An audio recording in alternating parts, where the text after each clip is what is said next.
ভারত ও পাকিস্তান যুদ্ধে ভারতে ব্যাপক তাণ্ডব চালিয়েছে গতকালকে পাকিস্তান। পাকিস্তান এমন তাণ্ডব চালিয়েছে মনে হচ্ছে ভারতে কেয়ামত। এটা যেন এক কেয়ামতের আলামত, কেয়ামতের যুদ্ধ। বহু ভারতীয় দুনিয়া থেকে বিদায় নিয়েছে, যদিও ভারতের মিডিয়াগুলো এই বিষয়টা স্বীকার করতে রাজি নয়। আন্তর্জাতিক গণমাধ্যমগুলো, বাংলাদেশ সহ বিশ্বের বিভিন্ন স্থানের গণমাধ্যমগুলো এটা স্পষ্ট জানিয়েছে ভারত সবগুলো মিসাইল ভূপাতিত করতে পারেনি। তাদের S-400 মিসাইলের রেঞ্জ যাই ছিল, কিন্তু এই সংখ্যাটা অনেক কম ছিল। বৃষ্টির মতো চতুর্দিক দিয়ে মিসাইল নিক্ষেপ করেছে পাকিস্তান। পাকিস্তান ভারতের অর্থনীতির উপর আঘাত আনতে চায়, যেটা আমরা বুঝতে পেরেছি। ভারতের অর্থনীতির অন্যতম দুটো পয়েন্ট, প্রথমত কলকাতা বন্দর, একই সাথে মুম্বাই, হায়দ্রাবাদ, একই সাথে চিকেন নেক। এই কয়েকটি অঞ্চল হচ্ছে পাকিস্তানের মূল টার্গেট। সে কারণে পাকিস্তান আপাতত শর্ট রেঞ্জের মিসাইল দিয়ে অ্যাটাক করতেছে। এর পরবর্তীতে পাকিস্তান হয়তো লং রেঞ্জ মিসাইল ব্যবহার করবে কিংবা মিডিয়াম রেঞ্জের মিসাইল ব্যবহার করবে। এখন প্রশ্ন হলো, ভারত পাকিস্তান যুদ্ধে পাকিস্তানের হাতে কি আছে? ভারত কি পাকিস্তানকে একেবারে ধুমড়ে মুচড়ে দিবে? কারণ পাকিস্তানকে সহায়তা করার জন্য ইতিমধ্যে রাশিয়ার কাছ থেকে ইমার্জেন্সি কিছু যুদ্ধ বিমান ক্রয় করেছে ভারত, যেগুলো অতি শীঘ্রই ভারতের হাতে এসে পৌঁছাবে। কিন্তু চায়না পাকিস্তানকে কি করতেছে? কারণ পাকিস্তান চায়নার পরামর্শে এই যুদ্ধে নেমেছে, চায়নার পরামর্শে এই কাজটা করেছে। চায়না ও তুরস্ক পাকিস্তানকে কতটুকু সেফ দিতে পারবে? তুরস্ক ইতিমধ্যে তারা তাদের সর্বাধুনিক ড্রোন, টিবিটি বাইকার ড্রোন এবং আকিন্সি ড্রোন পাকিস্তানের হাতে তুলে দিয়েছে। একই সাথে তুরস্ক তাদের কমপক্ষে 16 ভ্যারিয়েন্টের মিসাইল পাকিস্তানের হাতে তুলে দিয়েছে।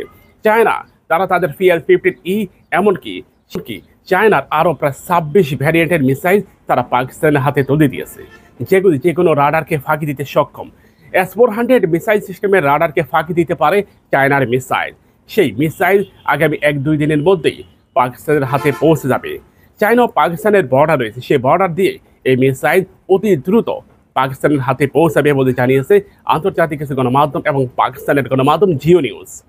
ভারত ও পাকিস্তানের মধ্যে ভারতকে সর্বাধুনিক সহযোগিতা করতেছে ইসরায়েল। ইসরায়েল, আমেরিকা এবং ইউরোপীয় ইউনিয়ন ভারতকে সর্বাত্মকভাবে সহযোগিতা করতেছে। ভারতের একজন রাজনৈতিক নেতা ইতিমধ্যে জানিয়েছে, ইসরায়েলের অস্ত্র আমাদের হাতে এসে পৌঁছেছে, আমরা পাকিস্তানকে টুকরা টুকরা করে দিব, মরুভূমি বানিয়ে দিব। ইসরায়েল গাজায় যা করেছে সেটা আমরা পাকিস্তানে করব। এমন বক্তব্যের পর আমরা কি আর চুপ করে থাকতে পারি? আমাদেরও করণীয় রয়েছে। তবে এটা যদি গাজাহীন যুদ্ধ হয়ে থাকে, তাহলে আপনাকে অবশ্যই শহর ত্যাগ করতে হবে। মনে রাখবেন, শহর ত্যাগ করা আপনার জন্য খুবই গুরুত্বপূর্ণ। আজ থেকে 1500 বছর আগে আপনার আমার নবী, প্রিয় নবী হযরত মুহাম্মদ সাল্লাল্লাহু আলাইহি ওয়াসাল্লাম এটাই বললেন। প্রিয় ভাইরা, আমাদেরকে অবশ্যই সামরিক শক্তি বাড়াতে হবে। ডক্টর মোহাম্মদ ইউনূসের প্রতি আমাদের উদারত আহ্বান, চুপ করে থাকবেন না, বসে থাকবেন না। বাকি তো হলেও অস্ত্র ক্রয় করুন, যুদ্ধ বিমান ক্রয় করুন, এয়ার ডিফেন্স ক্রয় করুন। আজকে পাকিস্তান ভারতের উদ্দেশ্যে প্রায় শত শত মিসাইল নিক্ষেপ করেছে, কিন্তু ভারত অধিকাংশ মিসাইলকে ভূপাতিত করেছে বলে দাবি করেছে।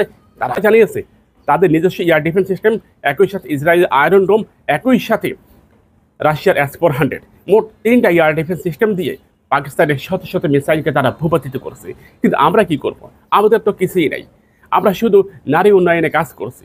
আমাদের সাবেক প্রধানমন্ত্রীর পূজা করেছি, তিনি একটা পূজার প্রদীপ ছিল, আমরা তাকে প্রতিনিয়ত পূজা করেছি। কারণ আমরা সক্ষমতা বাড়াইনি, আমরা ভারতের ক্ষতি হবে এমন কোনো কাজ করিনি। আমাদেরকে অবশ্যই অতি দ্রুত 5টি অস্ত্র ক্রয় করতে হবে। প্রথমত আমাদের যুদ্ধ বিমান ক্রয় করতে হবে, অ্যাটাক হেলিকপ্টার ক্রয় করতে হবে, এয়ার ডিফেন্স সিস্টেম ক্রয় করতে হবে, আমাদের শর্ট রেঞ্জের মিসাইল ক্রয় করতে হবে, লং রেঞ্জের মিসাইল ক্রয় করতে হবে। প্রিয় ভাইরা, আমাদের চ্যানেলটিকে সাবস্ক্রাইব করুন এবং পাশে থাকা বেল বাটনে ক্লিক করে আমাদের সাথে যুক্ত হন।